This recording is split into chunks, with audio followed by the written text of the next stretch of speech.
What is your favorite part from Christian Giordano? The best part of recording an album? Your favorite part Christian of it? Giordano?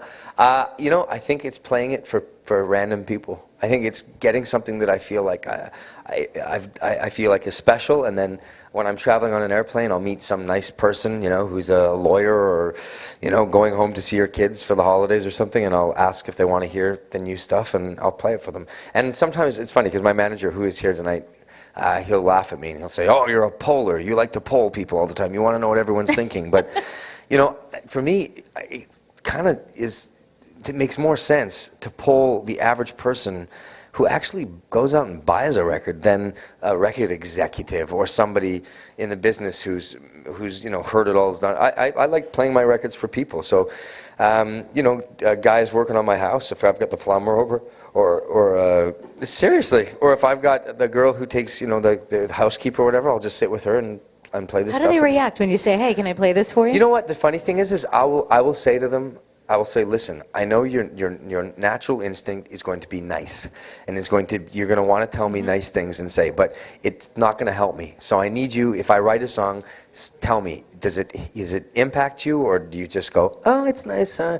And most of the time, they're pretty honest. So I can actually get a really honest opinion of like, like, you know, it's great when you hear something like when I played Haven't Met You Yet for people, they were, boom, they were into it right away. And there's other songs I've written that kind of got a different reaction. And it wasn't, you know, that people were mean, but I got a very honest reaction. I mean, it's nice to have those people around you. Like, I've got Liz Rosenberg sitting right there. She's got the cat ears on right there. And she's my friend, and she's a publicist, and she's been in the business for years and years and years and years and years. And she works with everyone from Madonna to Stevie Nicks to everybody. But she'll be honest with me. I mean, brutally honest, right? And I need that. I need that around me, because I think you get to a point as an artist where you wonder why these artists go up and they sink and they just plow into the dirt. It's because they lose desperation, and because they've got too many people around them blowing smoke, and they don't know what the truth is. And you need to be lucky enough to have people around you that keep you down, keep you grounded, and tell you when you're being an idiot, like Chris Chappell did once on an airplane when I was really jealous over another artist. That's my tour manager back there, Chris Chappell, in the hat there.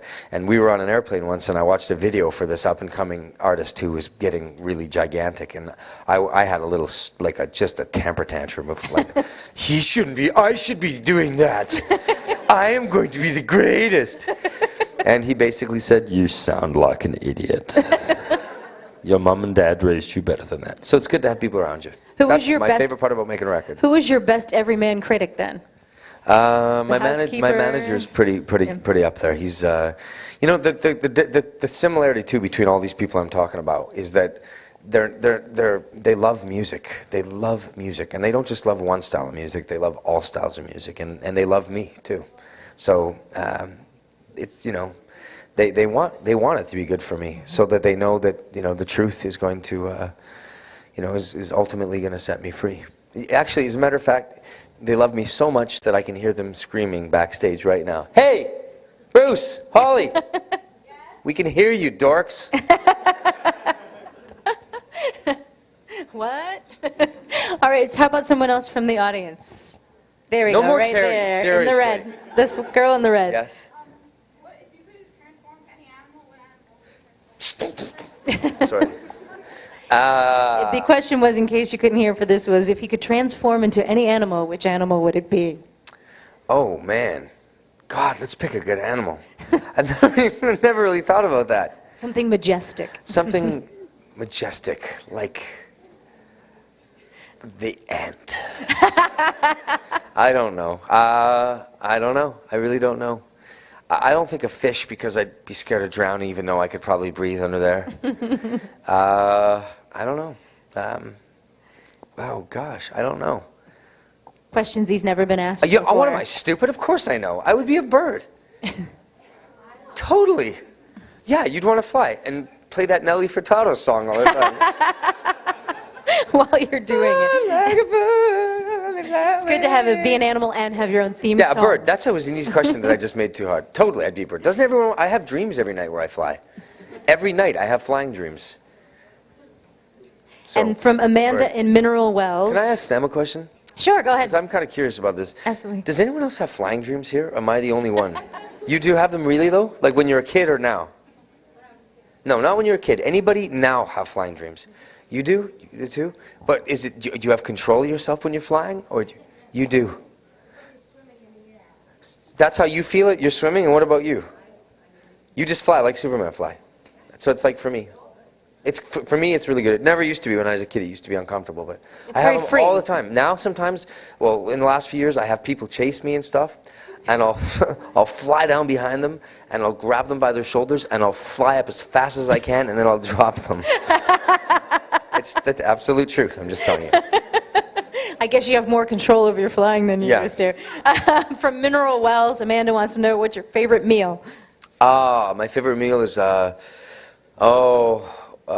my wife makes beautiful food. She makes beautiful Argentinian food, stuff called asado, which is like an Argentinian barbecue. She makes beautiful, beautiful stuff. She makes great samosas, or just, she makes a kind of, I don't know how to say it in English. It's almost like a quiche kind of thing, but it's beautiful. The food in Argentina is really good, and I just like when she cooks for me because it makes me feel like she loves me. Aw, and you speak fluent Spanish or fluent Flemish? I try to. I try. No, she says I sound.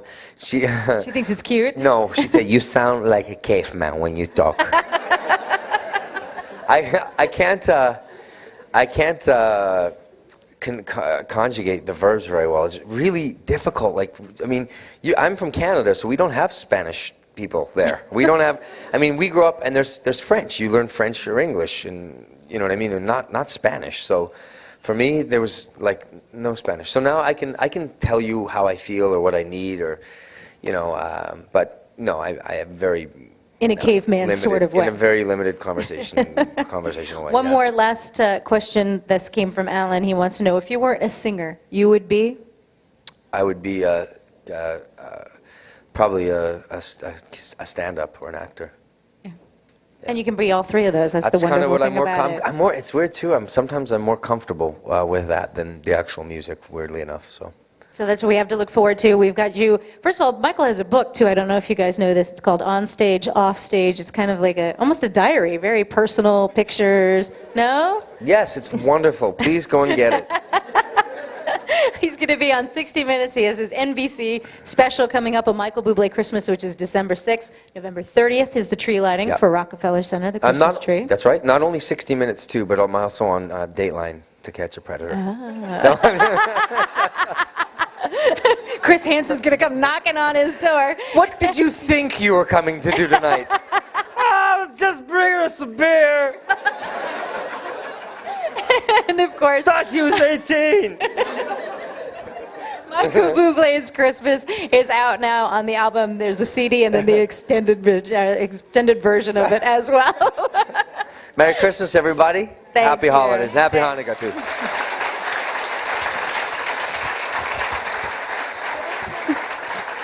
Hi. We want to thank everybody for coming out. Thanks so much. My name is Kim Burke from Fresh 102.7. My partner, Jim Douglas. We want to personally thank you for joining us today, along with Verizon and Reprise Records. Thanks, guys.